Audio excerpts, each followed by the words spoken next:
Nuestra siguiente conferencia es La seguridad en el trabajo ante la nueva normalidad, lo que llegó para quedarse, impartida por el maestro Enrique Pintor de Laboratorios LAPI. Él es ingeniero ambiental egresado de la Unidad Profesional Interdisciplinaria de Biotecnología del Instituto Politécnico Nacional, diplomado en Dirección y Gestión de la Seguridad Integral por la Fundación MAFRE en España, diplomado en Regulación por la Secretaría de Economía, maestro en Ciencias con especialidad en Salud Ocupacional, Seguridad e Higiene por la Escuela Nacional de Medicina, catedrático en Maestría de Seguridad e Higiene Ocupacional de la Secretaría de Trabajo del Gobierno en el Estado de México, maestría en Gestión de Riesgos Laborales del Instituto Nacional de Salud en el Trabajo Ambiental AC, especialización en Enfermería Industrial, Facultad de Estudios Superiores de Iztacala en la UNAM, ponente en diversos congresos, foros, diplomados y semanas estatales en temas como ergonomía, seguridad industrial, medio ambiente, integrante de los comités técnicos de normalización para la Secretaría de Trabajo y Previsión Social y del sistema Conocer para proyectos normativos en materia de factores de riesgo ergonómico, proyectos normativos en materia de factores de riesgo psicosocial. Integrante también del Comité Científico Nacional sobre Organización del Trabajo y Factores Psicosociales e integrante del Comité Científico del Congreso Prevención México. Laboralmente se desempeña como Superintendente de Seguridad de Salud y Medio Ambiente en Mexichem. Adelante. Muchas gracias. Buenas tardes a todos. Bien, a mí me toca hablarles un poquito sobre precisamente algo que está pues, muy de boga, que es todo el tema relacionado con la seguridad y salud en el trabajo, y precisamente ante la nueva normalidad. Y para nosotros es algo interesante, toda vez que se habla mucho acerca de las políticas temporales, las listas de comprobación y los acuerdos legales que se han establecido para llegar a la nueva normalidad, hablan mucho de unas políticas temporales. Pero la verdad es que muchas de estas políticas o van a tardar mucho en removerse o van a llegar para quedarse, ¿no? Entonces es algo que para nosotros es muy interesante poder mostrar, ¿no? Y sobre todo poder trabajar sobre lo que nosotros consideramos que podría generar un riesgo para las operaciones, ¿ok? Para las operaciones y todo tipo de centro de trabajo administrativo, de comercio, industrial, y que es importante implementar como una medida de prevención en la materia. Bien, algo que es importante es que mencionar que como tal, el famoso virus SARS-CoV-2 o lo que coloquialmente conocemos como el coronavirus, pues no vino más que a ser una amenaza total para la salud pública, para perturbar el nivel económico y social, y pone en riesgo una cantidad impresionante de puestos de trabajo. Entonces, la labor precisamente de todos los profesionales en salud laboral, bueno, pues es precisamente velar, por un lado, por la integridad de todos y cada uno de los trabajadores y por otro lado, con la sostenibilidad de las empresas, toda vez que una cantidad impresionante en México de acuerdos se han establecido de manera federal, inclusive de forma local, y que para poder operar se tienen que seguir todas y cada una de los lineamientos que se tienen establecidos y desarrollados para esta nueva normalidad. Entonces, el trabajo de la gente que nos dedicamos a la seguridad y salud en el trabajo, pues es arduo en estas épocas, ¿no? Entonces, no vino más que a trastocar precisamente todo el proceso y programa que tenemos de seguridad en el año, ¿no? Esto es, el año 2020 es un año sui generis para la seguridad y en muchos casos alienta precisamente al trabajo que en el día a día como profesionales realizamos, toda vez que implementamos una cantidad impresionante de protocolos en estas épocas, ¿no? Bien, algo que es bien importante es que este impacto ha sido impresionante. Se tiene, nada más a medida de ejemplo, la CEPAL, que es la Comisión Económica para América Latina y el Caribe, desde marzo ya establecía que en América Latina y el Caribe, el comercio, la industria, se iba a contraer 1.8 del Producto Interno Bruto. Y bueno, como podemos ver, esto va a llevar a un incremento considerable de nuevos pobres en la región, que va a subir de 185 a 220 millones de personas que vamos a estar sumándonos a esta pobreza, ¿no? Y en pobreza extrema, va a aumentar de 67,4 a 90 millones. Ese es el estimado que se tenía desde el mes desde marzo, ¿no?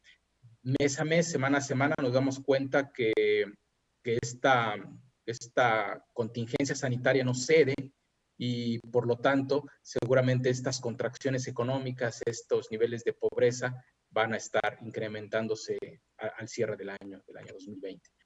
Este impacto que se tiene en América Latina y el Caribe, básicamente lo podemos ver que va a ser impactado, va a ser señalizado en 5 grandes rubros. Primero, la disminución de la actividad económica de varios negocios, sobre todo por el nivel de exportaciones. Como sabemos, a lo mejor en América Latina no, pero por ejemplo en Europa muchas de las fronteras fueron cerradas, entonces hoy hay una disminución de la actividad económica. Hay una caída en la demanda de servicios de turismo, ¿ok? Se calcula que nada más en México y sobre todo en América Latina se va a contraer la industria del turismo un 25%. Hay una interrupción impresionante de las cadenas globales de valor. Esto es, muchos negocios, muchas empresas siguen comercializando, siguen fabricando productos, pero no hay a quién venderle. Entonces, hay una interrupción de la cadena global de valor, del supply chain. Hay una caída de precios de los productos básicos, los commodities, y bueno, hay una mayor adversión al riesgo de los inversionistas, ¿no? Y bueno, en México particularmente tenemos una aversión ya de los inversionistas, sobre todo a nivel industria, ¿no?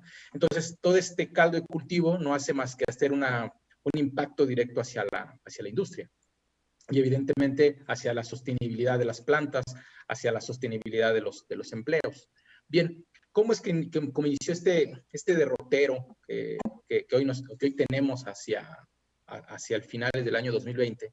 Bueno, seguramente ya lo conocen, voy a puntualizar. Al finales de diciembre de 2019, la Comisión de Salud de Wuhan, China, notifica un conglomerado de casos de neumonía que posteriormente se determina que son causados por un nuevo coronavirus. Esto es, sabemos que no es el primer coronavirus que tenemos, y bueno, ya es un nuevo coronavirus, y bueno, causa un conglomerado de neumonías atípicas.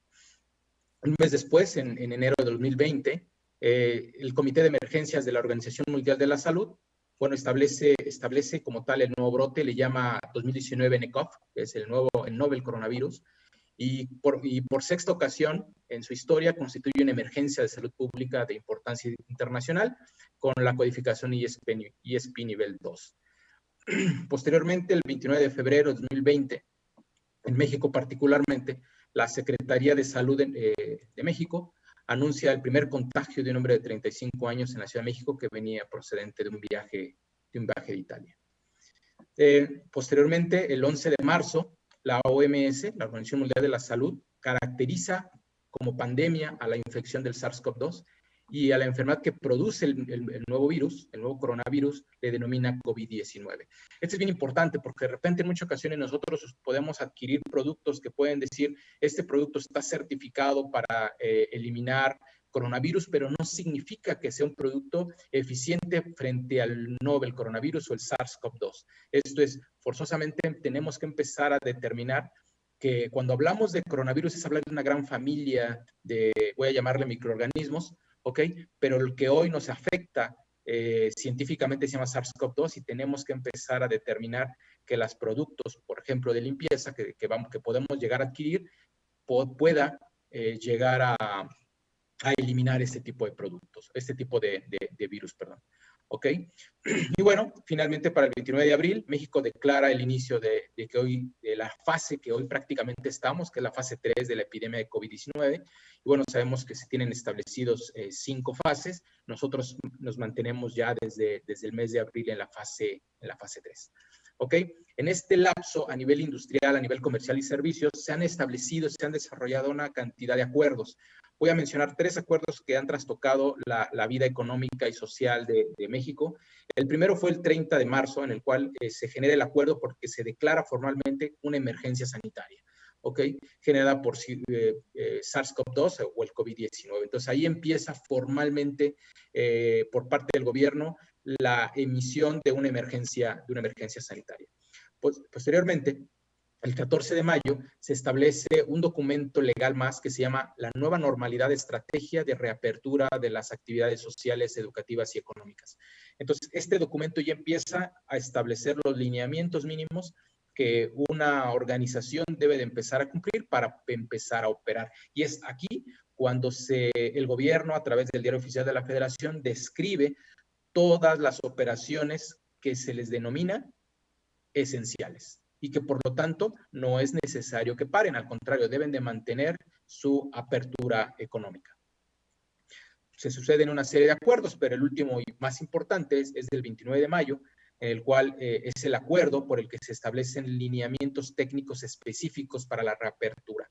¿Qué significa? Que es aquí donde el gobierno, a través del Diario Oficial de la Federación, establece las características particulares que deben de cumplir todas las organizaciones que vayan a empezar a realizar su apertura. ¿Ok? Entonces, hoy sabemos que tenemos que tener una cantidad importante de protocolos, de políticas temporales, perdón, para el cumplimiento de los lineamientos técnicos, que nos van a ayudar finalmente a poder realizar el cumplimiento adecuado y finalmente también que nos van a ayudar también a cubrir de forma adecuada la seguridad sanitaria de un establecimiento. Entonces, por eso la relevancia de estos documentos y sobre todo el último, ¿no? Donde ya establece particularidades sobre la reapertura. Y vamos a hablar poco a poco de esas particularidades que a nuestro criterio son cosas que van a llegar para quedarse por mucho tiempo. Bien, entonces para esto es importante recordar que, bueno, Laboratorios LAPI hace un esfuerzo importante con todos sus asociados, de tal suerte que pueda darles soporte en materia de salud ocupacional frente a esta nueva normalidad.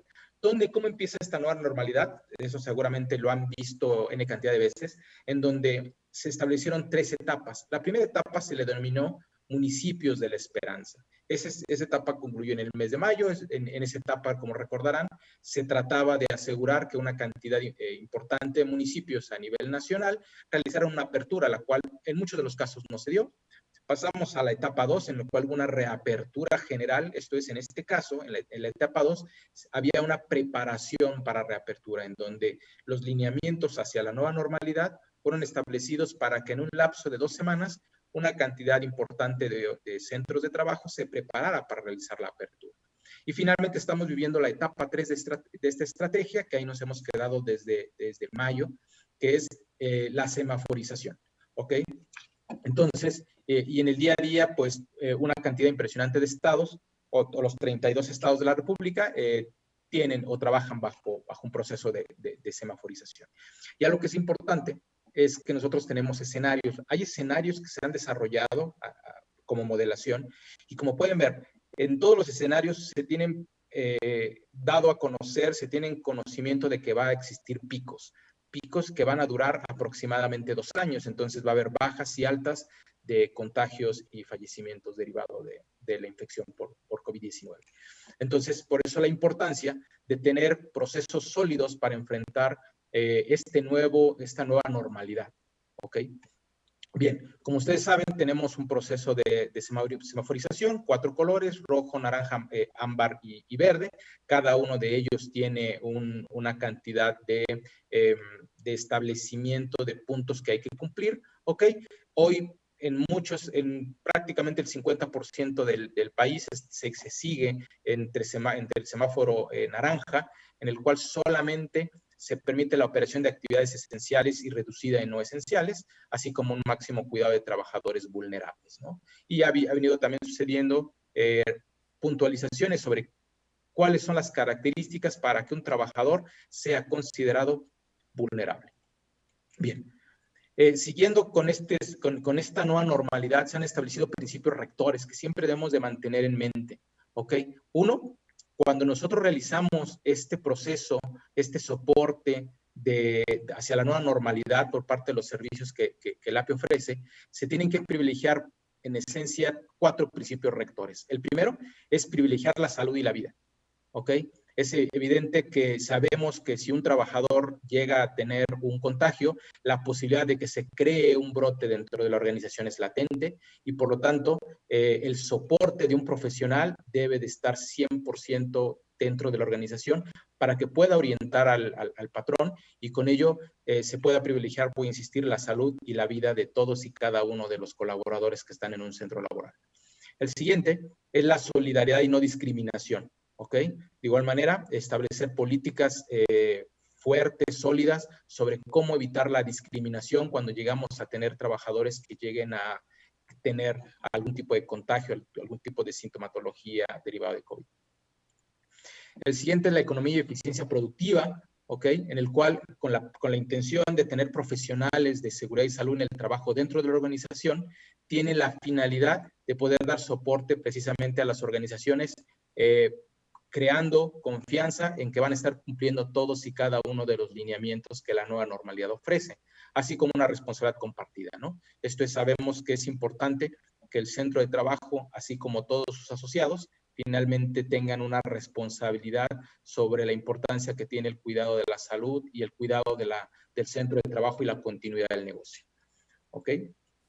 Bien, es importante mencionar que este proceso que se lleva sobre la nueva normalidad en esencia tiene 5 grandes pasos, 5 grandes fases que se tienen que establecer y que se da soporte por parte del API para poder realizar este plan de retorno.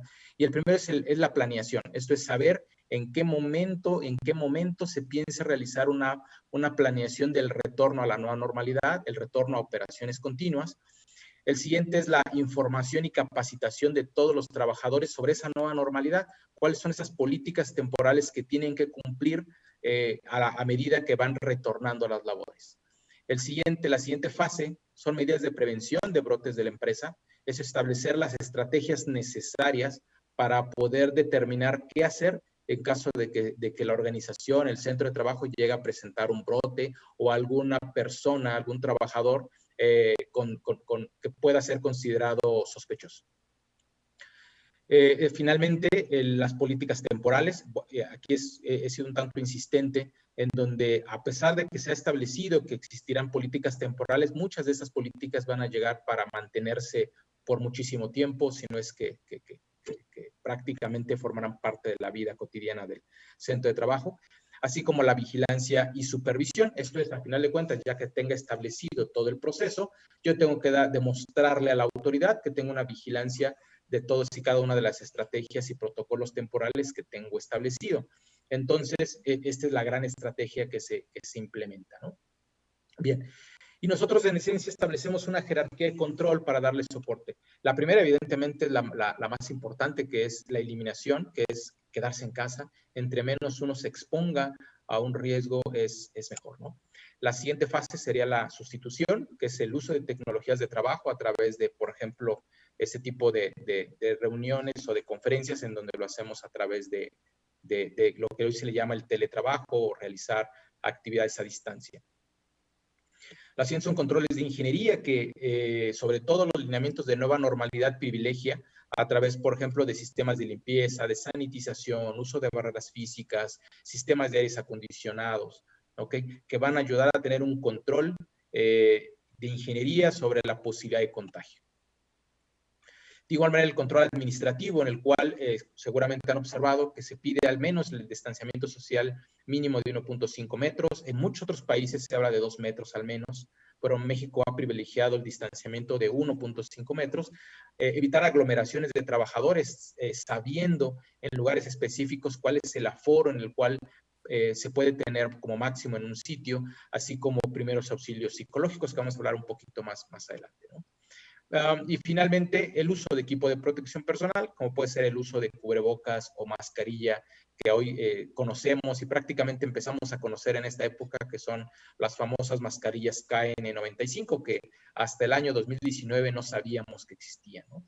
Entonces, bueno, esa es un poco la jerarquía de control. Esa jerarquía de control básicamente la establecemos, ¿ok?, para poder dar paso a realmente el cumplimiento de un protocolo de seguridad sanitaria, que son una lista de medidas que, como ustedes saben, van a estar divididas de esta manera. Esto es, el protocolo de seguridad sanitaria va a estar dividido en 3 grandes momentos. El primero es la promoción de la salud, ¿ok? El siguiente es la protección de la salud y finalmente la vigilancia y supervisión. Particularmente, un protocolo de seguridad sanitaria, en el caso particular de protección de la salud, va a estar dividido en 5 grandes apartados. El primero es el establecimiento de la sana distancia. El siguiente son controles de ingreso y egreso del personal. El siguiente son medidas de prevención de contagios. La siguiente es el uso del equipo de protección personal y finalmente capacitación y conciencia. ¿Ok? Entonces, los protocolos de seguridad sanitaria en México se van a dividir en estos grandes procesos, en esos grandes conglomerados: promoción de salud, protección de la salud y vigilancia y supervisión. ¿Ok? Entonces, el proceso de jerarquía de control es aplicado o debería de ser aplicado en un protocolo de seguridad sanitaria en estos 3 grandes apartados. ¿Ok? Bien.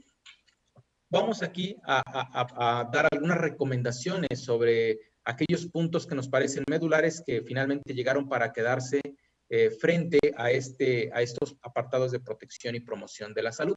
En materia de promoción de la salud es importantísimo la capacitación, el poder asegurar que todos los colaboradores, todas las personas que están realizando actividades, pues conozcan todas las nuevas políticas que se tienen establecidas, como a través de cursos en línea, como comunicaciones electrónicas, trípticos, pizarras de información que le van a poder dar soporte a los trabajadores para poder realizar y poder saber cuáles son esas nuevas políticas temporales y que le van a ayudar al cumplimiento adecuado del proceso de la nueva normalidad. De igual manera, en materia de promoción, lo que nosotros siempre recomendamos es un trabajo importante de concientización de los empleados, sobre todo de prácticas seguras en traslados y espacios públicos y relaciones sociales. Es impresionante ver las estadísticas de centros laborales donde se le da soporte, en donde podemos establecer que una cantidad muy importante de personas que son positivas o sospechosas, en realidad la mayor parte de ellos tienen como fuente de contagio la parte social, la parte pública. ¿Por qué? Porque no hay un adecuado cuidado al momento de estar realizando traslados, de estar visitando espacios públicos, ¿ok? O en la vida social y familiar. Entonces, la importancia del uso de cubrebocas en todo momento, el lavado frecuente de manos, evitar crear fomites, esto es, estar teniendo algunos materiales que que sean reservorios de microorganismos, evitar aglomeraciones en todo momento, ¿sí? Así como reforzar comunicaciones electrónicas. Esto es, en la medida de lo posible, poder realizar este tipo de actividades, de reforzamiento de comunicaciones electrónicas. De igual manera, tener la conciencia de que como hemos realizado cambios importantes en nuestra vida social, pues mantener siempre gel antibacterial en todo momento, limpieza frecuente de teléfonos móviles, evitar uso de alhajas, corbatas, barba, bigote, asegurar siempre la sana distancia, así como uso de equipo de protección personal y evitar tocarse la cara. Como sabemos también, bueno, uno de los puntos de contagio pues, son los traslados, entonces hay tablas que se han recomendado precisamente para asegurar la sana distancia dentro de los espacios de transporte, ¿ok? Entonces, en caso de que un centro de trabajo posea la prestación de traslado, es importante considerar pues este tipo de tablas, ¿no? Donde si yo tengo, por ejemplo, si estoy en semáforo rojo, un traslado en un autobús debería de ser al 50% de su capacidad, así como de un vehículo más pequeño, como puede ser un microbús, una combi, ¿ok? Y en el caso de vehículos, 3 personas máximo, ¿no? Este tipo de tablas nos van a poder ayudar a determinar cuál es el aforo en el transporte cuando este servicio es ofrecido hacia los trabajadores. Sabemos que, o hemos observado que en muchas ciudades, sobre todo, por ejemplo, en la Ciudad de México, pues este aforo es muy difícil de cumplir en el transporte público, ¿no? Por eso la importancia de la protección a través de equipo de protección personal por parte de los trabajadores. En protección, con eso vemos un poco de promoción. Cuando nosotros vemos la protección de la salud, que es el segundo gran conglomerado de políticas temporales que tenemos que establecer como recomendación, ¿ok? Tenemos que sería evitar el hacinamiento en espacios públicos, garantizar la disponibilidad permanente de agua potable, jabón, papel higiénico, gel a base de alcohol y toallas desechables para el secado de manos, ¿no?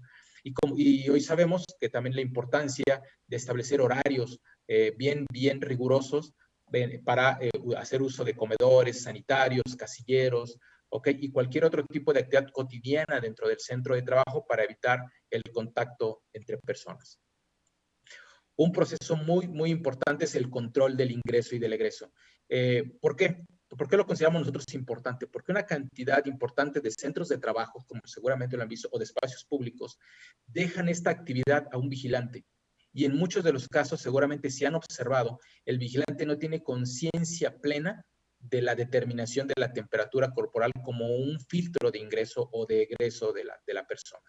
Entonces, en nuestra experiencia hemos observado vigilantes en centros de trabajo en donde prácticamente toman la temperatura, pero en muchas ocasiones ni voltean a ver el equipo, ¿ok? No saben qué temperatura están tomando y si en algún momento alguien llega a tener un exceso de temperatura por encima de los 38 grados de temperatura corporal, lo que vamos a observar es que el vigilante no comunica esta situación a las personas, por un lado. Y por otro, también se ha observado que este tipo de actividades que se dejan a suerte del vigilante, nuevamente el vigilante al no tener plena conciencia está permitiendo que muchas personas pasen sin ser tomadas la temperatura. Eso aunado a una campaña muy fuerte que hubo acerca de que este tipo de equipos de termómetros infrarrojos de distancia causaban problemas a nivel neuronal, ¿no? Entonces, ahora podemos observar que personas se toman la temperatura en la muñeca, en el brazo, ¿ok? A sabiendas de que las medidas, la determinación de la temperatura en esos puntos no es la mejor, ¿ok? Medidas de prevención de contagios también, como es acceder a todos los materiales de limpieza que podemos llegar a tener, incluyendo tapetes sanitizantes, ¿ok? Y bueno, ¿por qué la importancia de esto? Porque hoy sabemos también que el SARS-CoV-2 pues tiene una permanencia importante en diversas superficies. Entonces, dependiendo de esas superficies, es la afectación que podemos llegar a tener. Y por tanto, es también importante saber la frecuencia con la cual debo de establecer medidas de limpieza. Esto nos lleva a algo muy relevante, que son los protocolos de limpieza. Los protocolos de limpieza deben de ser muy arduos, a sabiendas que tenemos que utilizar al menos, nos dice la nueva normalidad, alcohol etílico al menos el 70%, aunque ahora ya se habla de hasta el 60%, lo más efectivo es el 70%, alcohol isopropílico en caso de materiales electrónicos e hipoclorito de sodio al 0.5%, ¿no? Que equivaldría a 5,000 partes por millón, ¿ok? Y aquí tenemos una pequeña tabla que se muestra acerca de cuáles son esas concentraciones recomendables, ¿no? Para juntar o para poder reunir 1 litro de producto desinfectante a base de hipoclorito de sodio. ¿Ok? Y finalmente, el uso de equipo de protección personal, ¿no? Que debemos de estar asignando dependiendo el aforo que podemos llegar a tener, que podemos llegar a determinar a través de un análisis de riesgo que un profesional de la seguridad y salud en el trabajo en materia de salud ocupacional puede llegar a establecer, que puede darle soporte a un centro laboral. ¿Ok? Y bueno, sabemos que la importancia de la protección que podemos llegar a utilizar cualquier tipo de, a lo mejor no cualquier tipo, pero sí que podemos llegar a utilizar cubrebocas o mascarillas que nos puedan brindar seguridad y que no precisamente sean las que siempre llegamos a observar dentro de la organización. Y algo que es una recomendación por parte de nosotros, ¿ok? Que es muy importante para nosotros es establecer a través de un profesional de la seguridad y la salud en el trabajo, kits en materia de primeros auxilios. ¿Por qué? Porque hoy sabemos que tenemos brigadas de primeros auxilios, pero es importante determinar cuáles son las actividades que ahora, a través de nuevos protocolos, tienen que seguir para poder atender a un posible lesionado. ¿Ok? Bien, vamos a pasar un poco a salud mental, que también se puede dar soporte. Es importante saber que en el día a día pues tenemos una cantidad importante de estresores dentro del centro de trabajo y en la vida normal. El estrés económico de personas que se han quedado sin labor, la posibilidad y riesgo y miedo de tener contagios, saber que tenemos casos familiares de contagiados, las noticias oficiales, ¿no? Donde en la noche nos dicen que todo va muy mal y en la mañana dicen que todo va muy bien, entonces no sabemos cuáles son la verdadera situación del virus. Por otro lado, las redes sociales, que en el día a día observamos casos y situaciones desagradables, en algunos casos buenas, pero también son importantes y van generando estresores, así como decisiones sobre comorbilidades, ¿no? En muchos de los casos, simple y sencillamente a raíz de los protocolos se establecía y se definía qué tipo de trabajadores podían permanecer, e inclusive muchos centros laborales han observado, y si por ahí tenemos a personas que están realizando actividades, de repente si un contratista quiere ingresar, si lo vemos de repente que visualmente tiene sobrepeso, no le permitimos el ingreso. Esto es, potencialmente podemos estar generando problemas de denigrar a los trabajadores derivado de estas nuevas comorbilidades, ¿no? Y bueno, sabiendo que hay una nueva normalidad en todo nuestro proceso productivo. Entonces, evidentemente el personal sanitario tiene ese mismo, aparte de esos riesgos, tenemos puntos importantes que es que el personal sanitario en el día a día atienden casos positivos, casos sospechosos, son puntos de contagio para familias, así como son motivos de agresiones, como lo hemos llegado a ver. Por eso la importancia de tener un profesional de la seguridad y salud en el trabajo que pueda dar soporte en el día a día a los centros laborales. ¿Por qué es importante esto en materia de salud mental? Porque en materia de salud mental, inclusive la nueva normalidad lo exige, nosotros vamos a ver en esencia tres grandes fenómenos. El primero es la depresión, ¿ok? Al ver tanta información, podemos tener estrés y finalmente ansiedad. Cualquiera de esos fenómenos, de esos trastornos podemos llegar a observar, ¿ok? Y esos fenómenos están contemplados por la normativa actual. Esos fenómenos, ¿ok? Que vamos a estar viendo, esos trastornos, van a estar detonados por algo que la norma 35 le llama acontecimientos traumáticos severos. ¿Ok? Esos acontecimientos traumáticos severos pueden llevar al estrés, al trastorno de estrés postraumático. Ambas situaciones están nombradas y definidas en la norma 35 de la STPS, que ya está en vigor. Y una forma de paliar con ese tipo de situaciones es a través de los primeros auxilios psicológicos. ¿Ok? Voy a insistir que un profesional de la seguridad y salud ocupacional le puede brindar para evitar que un centro de trabajo pueda llegar a desarrollar a raíz de un acontecimiento traumático severo un trastorno de estrés postraumático. ¿Ok? Y finalmente, algo que es importante que para nosotros es relevante sobre la nueva normalidad son los sistemas de gestión. Muchas organizaciones han echado o han minimizado este punto, pero para nosotros es muy importante los sistemas de gestión. ¿Por qué? Porque existe la posibilidad que más adelante podamos llegar a tener un nuevo brote de algún otro coronavirus o cualquier otro microorganismo que venga a trastocar la vida social y laboral. Entonces, la importancia de aprender de los errores. Entonces, un sistema de gestión, a pesar de que yo no lo tenga certificado, me va a ayudar a eso. Es por eso que la nueva normalidad exige que se tenga un cumplimiento, ¿sí? de un sistema de gestión. Pareciera que no, pareciera que es una exigencia extraña, pero la intención es aprender de los errores. Y ese sistema, ese aprender o esas lecciones aprendidas se tienen que plasmar a través de un sistema de gestión. ¿Ok? Lo primero es establecer una política o lineamientos temporales de COVID-19, ¿ok? Que tiene la intención de que la alta gerencia, los patrones, puedan establecer pues ese compromiso que tienen hacia el cumplimiento de estas políticas temporales y le van a seguir a través de la creación de un comité, ¿ok? Que en muchas de las ocasiones la nueva normalidad nos describe que debe estar formado por la alta gerencia, la gente de seguridad y salud en el trabajo, tal vez el servicio médico, la gente de finanzas, recursos humanos, con la plena intención de que se establezcan esas políticas y se puedan filtrar y se puedan implementar de forma adecuada y se pueda dar vigilancia a su cumplimiento en el tiempo. Entonces debe haber un comité de salud que prácticamente ya debería de ser permanente, porque podemos llegar a tener brotes de cualquier cosa, ahora de SARS-CoV-2, puede ser de influenza o de cualquier otro tipo de microorganismo. Es importante que para las organizaciones que tengan sistemas de gestión incluyan en su análisis de fortalezas, oportunidades, debilidades y amenazas, el famoso análisis FODA, precisamente está la amenaza de tener una contingencia sanitaria en otra ocasión, ¿ok? No solamente en esta, en otra ocasión, ¿ok? Y poder determinar la identificación de peligros y riesgos relativo de contingencias sanitarias, ¿ok?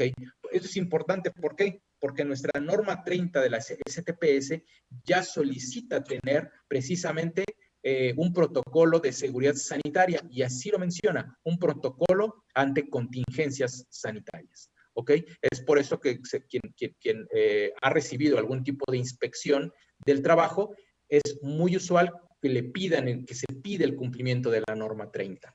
¿Ok? Y por lo tanto, a raíz de esto, debo tener un procedimiento estructurado de respuesta ante estas contingencias. Requerimiento que solicita la norma 30. Así como un plan de continuidad de negocios, ¿no? Para asegurar poder continuar con el negocio a pesar de que yo tenga una contingencia sanitaria. Le continúa también en materia de cumplimiento el poder actualizar nuestro mapa de riesgo para poder determinar en todo momento en qué zonas dentro de mi centro de trabajo existe el riesgo biológico. ¿Ok?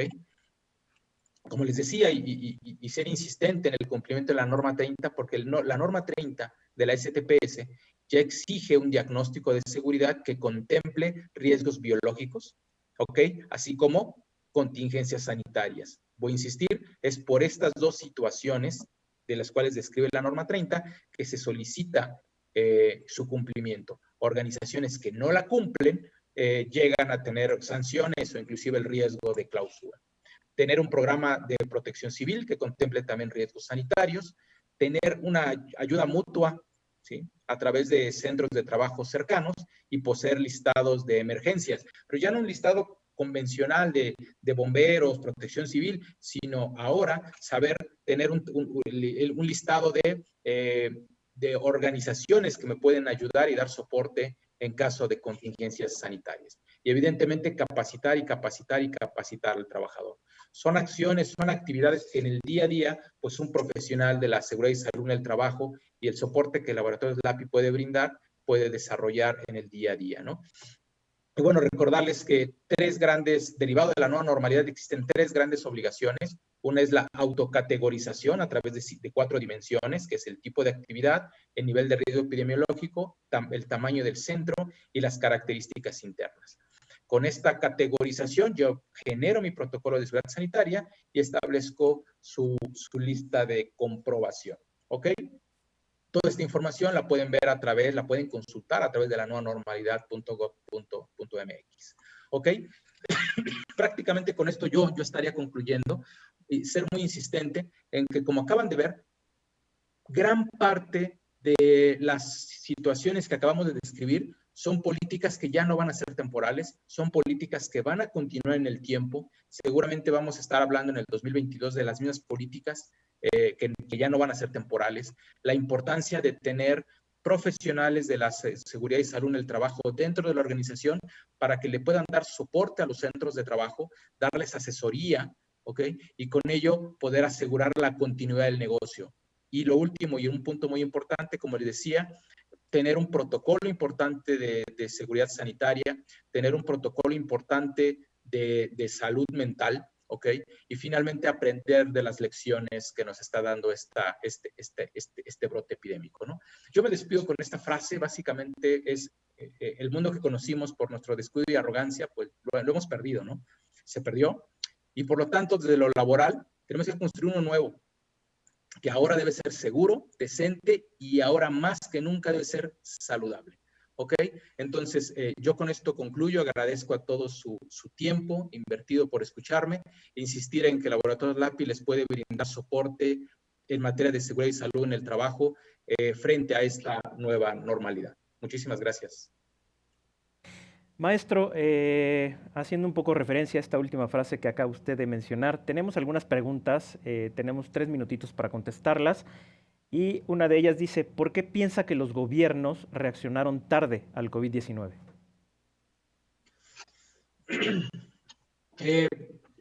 Mentiría si son todos los gobiernos, a lo mejor sería pecar de tener mucha información, pero en muchos de los casos pudimos observar que los protocolos, que los lineamientos, más que los protocolos, los lineamientos legales llegaron muy tarde. Esto es, si nosotros observamos, voy a tratar de regresar. Si nosotros observamos el derrotero, como pueden ver acá, desde el 31 de diciembre se hablaba ya de que inclusive el gobierno chino había hecho, había reservado, no hubiera escondido, reservado información, y es hasta el 31 de diciembre cuando formalmente dice, sí, sí, sí hay un problema, y tenemos un problema. Desde el 31 de diciembre hasta 60 días después, formalmente la Secretaría de Salud simplemente se declara de que hay un problema. 60 días después. Y como pueden ver, ¿sí? Otros 60 días después se declara la fase 3. ¿Ok? Y es con la fase 3 cuando inicia el desarrollo de protocolos. Entonces,